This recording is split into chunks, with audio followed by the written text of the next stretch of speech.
Herkese merhaba arkadaşlar, kanalımıza hoş geldiniz. Barış Arduç'tan Qübsə Özay'a romantik doğum günü kutlaması.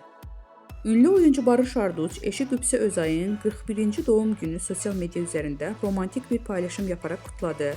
Çiftin bu özel anı takipçileri tarafından büyük ilgiyle karşılandı. Barış Arduç ve Qübsə Özay 2014-cü yılında Dilha adlı film setində tanışarak aşk yaşamaya başlamışdılar. 2020-ci yılında evlənərək bu özel ilişkilərini taçlandıran çift 2022-ci yılında isə büyük heyecanla beklədikləri kızları Jan Asya'nı kavuşmuşdu. Barış Arduç ve Qübsə Özay çifti kızları Jan Asya adını verdiler.